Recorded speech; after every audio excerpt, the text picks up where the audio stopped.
নমস্কার বন্ধুরা, আজকে আমি আপনাদের তৈরি করে দেখাবো গোবিন্দভোগ চালের খিচুড়ি। সরস্বতী পুজোতে আমাদের সকলের বাড়িতেই খিচুড়ি হয় ভোগ প্রসাদ হিসাবে।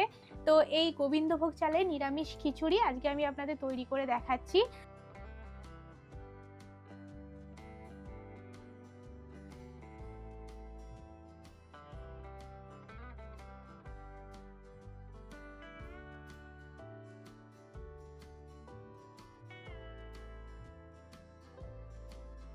আজকে আমি আপনাদের নিরামিষ গোবিন্দভোগ চালের খিচুড়ি দেখাচ্ছি। নিরামিষ গোবিন্দভোগ চালের খিচুড়ি বানানোর জন্য এখানে আমি 300 গ্রাম গোবিন্দভোগ চালকে ভালো করে জল দিয়ে ধুয়ে জলটা ঝরিয়ে রেখেছি। আর এখানে আমি নিয়েছি 200 গ্রাম সোনামুগ ডাল, এটাকেও আমি জলে ধুয়ে ভালো করে জল ঝরিয়ে রেখেছি। খিচুড়িটা রান্নার জন্য আমি কিছু সবজি নিয়ে নিয়েছি। কড়াইশুঁটি ছাড়িয়ে নিয়েছি, একটা ছোট গাজরকে আমি কুচিয়ে এরকম টুকরো করে নিয়েছি, আর ফুলকপিগুলো আমি এরকম বড় বড় পিস করে নিয়েছি, না তো খিচুড়িতে গলে যাবে। আর এখানে আমি একটা টমেটোকে 4 ভাগ করে নিয়েছি। এখানে আমি 4টে আলুকে এখন ছোট টুকরো করে কেটে নিয়েছি। আর এইখানে আমি অল্প পরিমাণ এইরকম আদা নিয়েছি, এই আদাটাকে আমি বেটে নেব। 2টো কাঁচা লঙ্কা নিয়েছি। প্রথমে আমি সবজিগুলো ভেজে নেব, এর জন্য কড়াইয়ে দিয়ে দিচ্ছি সাদা তেল। আপনারা চাইলে সর্ষের তেলেও রান্নাটা করতে পারেন। তেল গরম হয়ে গেছে, এবার আমি এর মধ্যে দিয়ে দিচ্ছি আলুর টুকরোগুলো।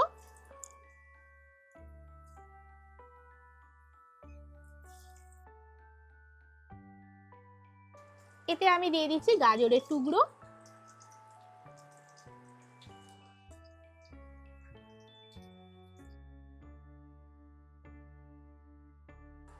এতে আমি দিয়ে দিচ্ছি ফুলকপির টুকরো।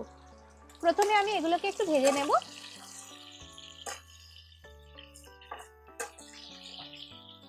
হালকা এটা ভাজা হয়ে গেলে তারপর আমি এর মধ্যে নুন আর হলুদ দেব।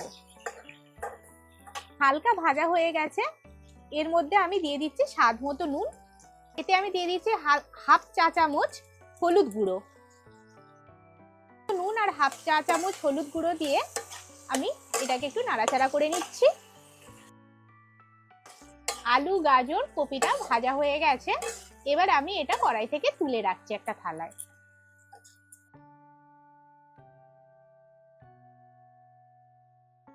ইন্ডাকশনের পাওয়ারটা এবার আমি কমিয়ে দিলাম।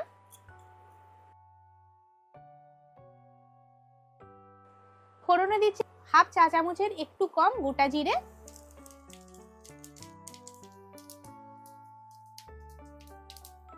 2টো শুকনো লঙ্কাকে ছিঁড়ে দিয়ে দিলাম, একটা তেজপাতা দিলাম। ফোড়নটা দিয়ে আমি কয়েক সেকেন্ড নাড়াচাড়া করে নেব। এতে আমি দিয়ে দিচ্ছি আদা বাটা, দিয়ে দিচ্ছি 1 চা চামচ জিরের গুঁড়ো, দিয়ে দিচ্ছি হাফ চা চামচ ধনের গুঁড়ো, দিয়ে দিচ্ছি 1 চা চামচ লঙ্কার গুঁড়ো, দিয়ে দিচ্ছি 1 চা চামচ চিনি, আরো 1 চা চামচ চিনি দিচ্ছি, অর্থাৎ আমি 2 চা চামচ চিনি দিচ্ছি। নুন দিয়ে দিচ্ছি স্বাদ মতো।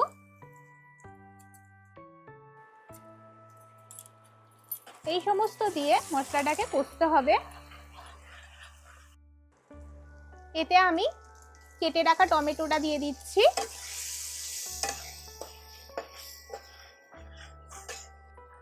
এতে আমি কড়াইশুঁটি মিশিয়ে দিচ্ছি।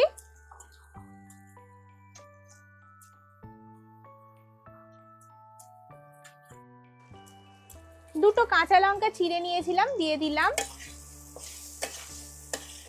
নুনটা ঝালটা আপনারা আপনাদের স্বাদ মতো দেবেন। এই সমস্ত দিয়ে এগুলোকে কষছি। মশলাটা দেখুন কষা হয়ে গেছে, এটা থেকে দেখুন তেল ছাড়ছে।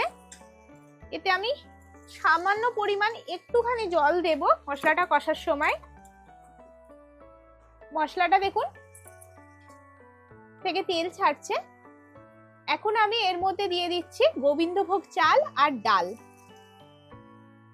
300 গ্রাম গোবিন্দভোগ চাল আর 200 গ্রাম এখানে সোনামুগ ডাল আমি ভালো করে ধুয়ে রেখেছিলাম, এটা আমি দিয়ে দিচ্ছি। ইন্ডাকশনের পাওয়ারটা আমি 300 তে রেখেছি। চাল আর ডালটা মিশিয়ে আমি 2 থেকে 3 মিনিট নাড়াচাড়া করব। ভেজে রাখা আলু আর ফুলকপি গাজরটাও আমি এখন মিশিয়ে দিচ্ছি। মিনিট 2 আমি এটা নাড়াচাড়া করব।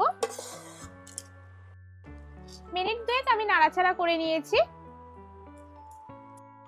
এখন আমি এতে দিয়ে দেব জল। আমি এতে জল দিয়ে দিচ্ছি। এই খিচুড়িটা করতে কিন্তু 1.5 লিটার মতো জল লাগবে।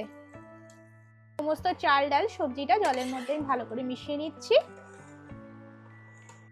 এবার আমি ইন্ডাকশনের পাওয়ারটা কিন্তু বাড়িয়ে দিচ্ছি, একদম 1200-তে করে দিচ্ছি ইন্ডাকশনের পাওয়ারটা।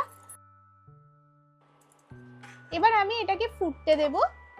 ঢাকনা চাপা দিয়ে দিয়েছি, ততক্ষণ খিচুড়িটা সেদ্ধ হোক। মিনিট 15 বাদে আমি ঢাকনাটা খুলছি। দেখুন জলটা অনেক কমে এসেছে। এখন আমি এর মধ্যে আরেকটু জল দেব, কারণ চালটা সেদ্ধ হয়নি।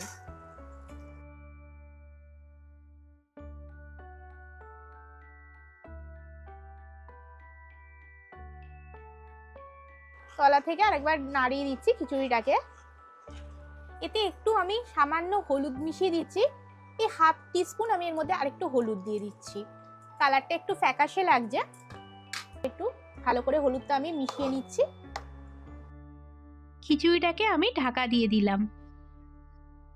মিনিট 7-8 বাদে আমি ঢাকনাটা খুলছি। এখনো কিন্তু খিচুড়িটা হয়নি। এটা না মাঝে মাঝে একটু নিচ থেকে নাড়িয়ে দিতে হবে, নয়তো কিন্তু ধরে যেতে পারে। তলা থেকে ধরে যাওয়ার একটা সম্ভাবনা আছে। দেখেই বুঝছেন এখনো প্রায় 10 মিনিট মতো খিচুড়িটাকে একটু নাড়াচাড়া করতে হবে। খিচুড়িটা যত গলবে তত এর টেস্ট হবে। দেখুন বন্ধুরা, খিচুড়িটা হয়ে গেছে। আপনারা দেখেও বুঝতে পারছেন যে খিচুড়িটা হয়ে গেছে। এছাড়া চাল ডাল কিন্তু খুব ভালো করে গলে গেছে। এই দেখুন চাল ডাল ভালো করে গলে গেছে। এখন আমি এর মধ্যে মিশিয়ে দেব গরম মশলার গুঁড়ো। এখানে আমি হাফ টিস্পুন গরম মশলার গুঁড়ো নিয়েছি, এটা আমি মিশিয়ে দিলাম। ভালো করে খিচুড়ির মধ্যে পুরো গরম মশলার গুঁড়োটা মিশিয়ে নেব। এবার আমি এতে দিয়ে দেব ঘি। এতে আমি হাফ টিস্পুন ঘি দিচ্ছি। ভালো করে মিশিয়ে নেব ঘিটা দিয়ে। ব্যাস, খিচুড়ি রেডি হয়ে গেছে। আপনারাও সরস্বতী পুজোতে এইভাবেই কিন্তু খিচুড়িটা রান্না করবেন। আর কেমন হয়েছে অবশ্যই আমাকে কমেন্ট করে জানাবেন। আমি ইন্ডাকশনটা অফ করে খিচুড়িটা নামিয়ে নিচ্ছি। আর আমি এটা আপনাদের পরিবেশন করে দেখাচ্ছি। আজকে কিন্তু আমি কলা পাতায় খিচুড়ি খাবো। কলা পাতায় কিন্তু খিচুড়ি খেতে বা ভোগ খেতে আমার কিন্তু খুব ভালো লাগে। আর ভিডিওটা ভালো লাগলে অবশ্যই একটা লাইক করবেন, প্রচুর বন্ধু বান্ধবের সাথে শেয়ার করবেন। আপনি আমার চ্যানেলে নতুন বন্ধু হয়ে থাকলে আমার চ্যানেলটা কিন্তু সাবস্ক্রাইব করার অনুরোধ রাখলাম। আর খিচুড়ি আমার আলু ভাজা বেগুন ভাজা দিয়ে খেতে খুব ভালো লাগে। আজকে আমি আলু ভাজা বেগুন ভাজা সাথে ফুলকপি তরকারি করেছি, সেটা দিয়েই খাবো। খুব শীঘ্রই ফিরে আসবো নতুন একটা রান্নার ভিডিও নিয়ে। নমস্কার।